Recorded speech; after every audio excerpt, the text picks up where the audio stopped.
Imam, ma femme et moi ne partageons plus la même religion. C'est-à-dire, je suis musulman et ma femme est devenue chrétienne. Madame Cissé, c'est vrai ce que votre mari raconte? Oui, c'est vrai. Cependant, j'aimerais apporter un rectificatif. Je ne suis pas devenue chrétienne, je suis redevenue chrétienne. C'est la première fois que je suis confronté à ce genre de situation. Donc j'aimerais avoir un peu plus de détails. Déjà, monsieur Cissé, dites-moi comment vous vous êtes connu, comment vous vous êtes marié. Nous nous sommes connus à l'université. Nous étions dans la même classe et nous nous aimions. Plus la relation avançait, plus notre amour s'intensifiait malgré la différence des religions. Donc si je comprends bien, à cette époque, vous étiez musulman et elle chrétienne. C'est bien ça? Oui, imam. D'accord, continuez. Je me rappelle que lors de notre dernier examen de fin d'année, le surveillant avait interdit à tout le monde de sortir de la salle sous peine de ne plus pouvoir rentrer.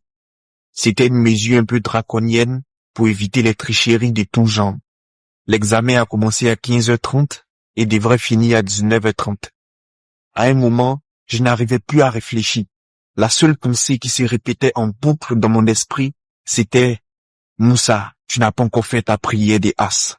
Moussa, tu n'as pas encore fait ta prière des 16 heures. » Subitement, je me levai de la salle, demandai la permission de sortir au surveillant. J'argumentai en disant que c'était pour aller prier. Il me répondit en ces termes à haute voix devant toute la salle. « Tu n'es pas plus musulman que moi. Si tu décides de sortir, sache que l'examen est terminé pour toi. Les règles sont les règles, elles s'appliquent à tous. » Sans la moindre hésitation, je retournai à ma place, pris ma feuille et la donna au surveillant afin de sortir de la salle pour aller faire ma prière, sachant que je ne pourrais plus y retourner. Le surveillant et les camarades de classe étaient tous choqués par ma réaction. Ils connaissaient tous le niveau de difficulté de cet examen. Ils savaient tous que je n'avais pas pu faire la moitié du sujet. Cependant, lors de la proclamation des résultats, j'étais le premier de toute la promotion. D'accord, mais quel est le rapport avec notre sujet d'aujourd'hui? Imam, le jour où j'ai eu mes résultats, Anne est venue me voir et a exprimé son admiration pour mes convictions.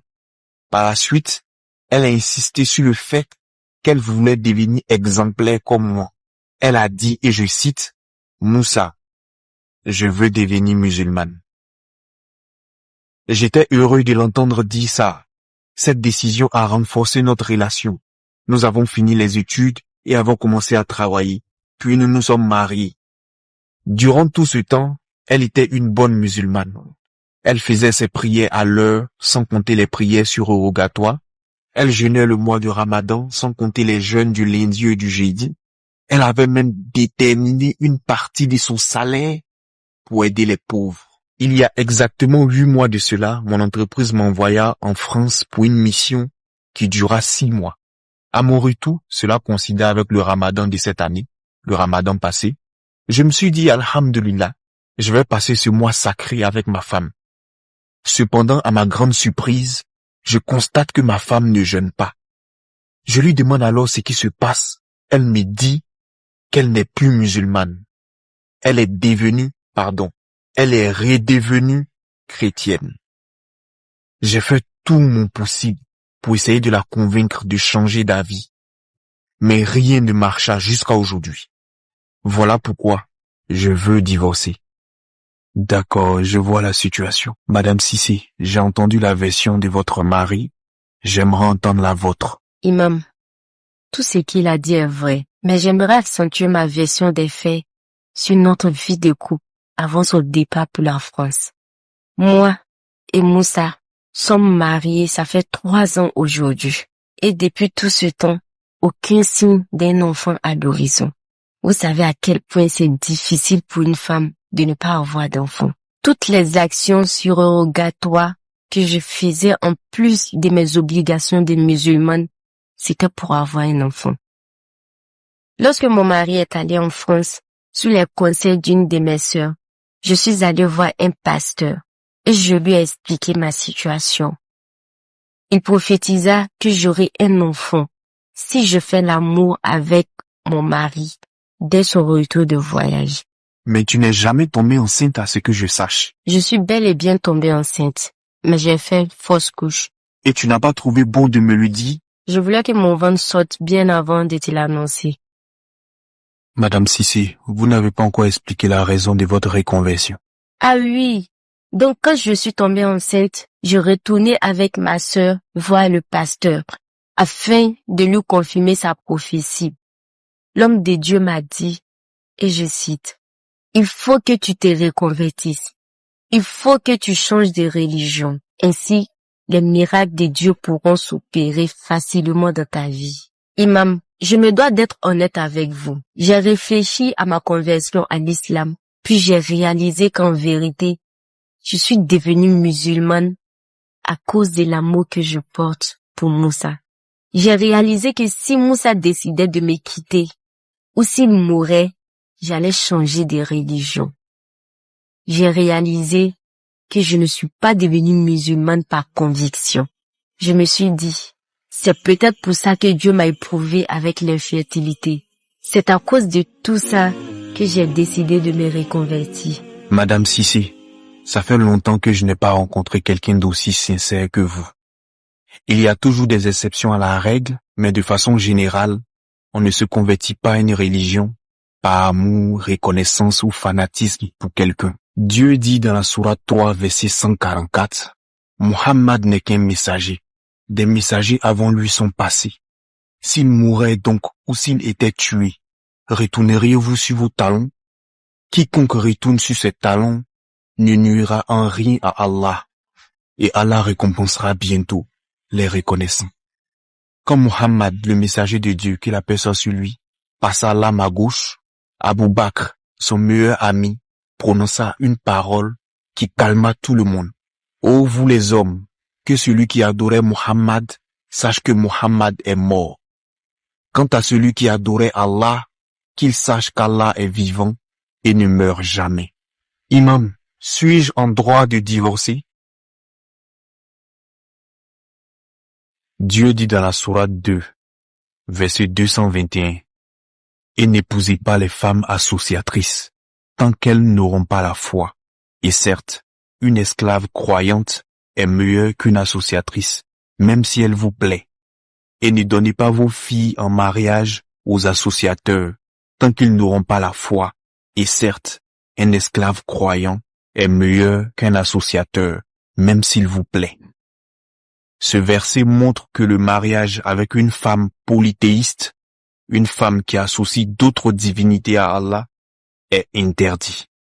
Allah dit dans la sourate 60, verset 10, « Ô vous qui avez cru, lorsque viennent à vous des croyantes émigrées, éprouvez-les. Allah sait mieux leur foi. Si vous constatez qu'elles sont croyantes, ne leur envoyez pas aux mécréants. Elles ne leur sont pas permises en mariage, et eux non plus ne leur sont pas permis. Et rendez-leur ce qu'ils avaient dépensé comme dot. Et il n'y a aucun grief à ce que vous les épousiez lorsque vous leur aurez donné leur dot. Et ne retenez pas de liens conjugaux avec des mécréantes. » Ici, le thème mécréante fait allusion aux femmes qui pratiquent le polythéisme.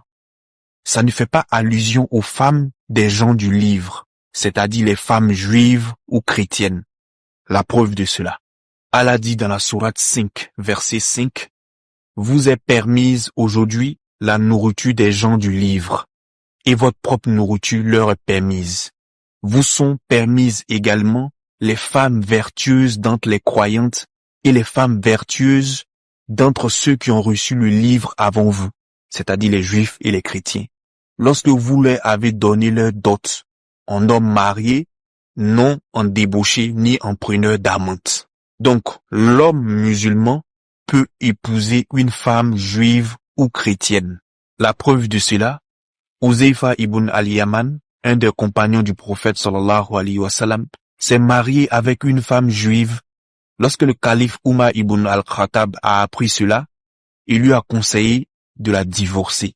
Non pas parce que c'était interdit, mais parce qu'il craignait que les musulmans préfèrent les femmes juives ou chrétiennes aux musulmanes. Huzaifa n'a pas suivi ce conseil et le mariage est resté valide. Donc, Madame Sissi, si vous étiez restée chrétienne, il n'y aurait eu aucun problème. Le problème, c'est que vous êtes devenue musulmane pour ensuite redevenir chrétienne.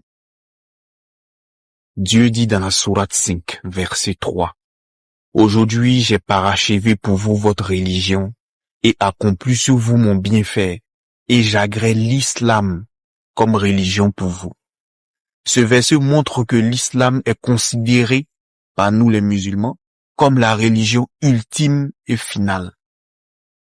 Toutes les écoles de jurisprudence sunnites considèrent qu'une personne qui quitte l'islam pour embrasser une autre religion est un apostat. Or, l'apostasie entraîne la rupture du mariage. Imam, donc ça veut dire que laissez-moi aller jusqu'au bout. L'apostasie entraîne la rupture du mariage de façon immédiate et sans délai d'attente, selon les écoles juridiques malikites, chafiites et hanbalites. Cependant, selon l'école hanafite, et c'est ce conseil que je peux vous donner pour tenter de sauver votre couple, si une femme musulmane quitte l'islam, son mariage est immédiatement suspendu, c'est-à-dire qu'il est en pause, mais pas encore complètement annulé. Si elle revient à l'islam pendant la période d'attente qui est de 3 cycles menstruels dans votre cas, alors le mariage reste valide. Mais si elle ne revient pas à l'islam à la fin de la période d'attente, alors le mariage est définitivement annulé, sans nécessiter un acte de divorce de votre part. Imam, même si par miracle, elle décide de redevenir musulmane, je ne peux plus lui faire confiance. Elle est de nature trop changeante. Je préfère mettre fin à ce mariage ici et maintenant. Je vois, Madame Cissé, si dans l'avenir, vous voulez vous marier avec un homme qui est d'une religion différente de la vôtre, je vous conseille de ne pas changer votre religion pour cette personne. C'est compris? Merci, imam.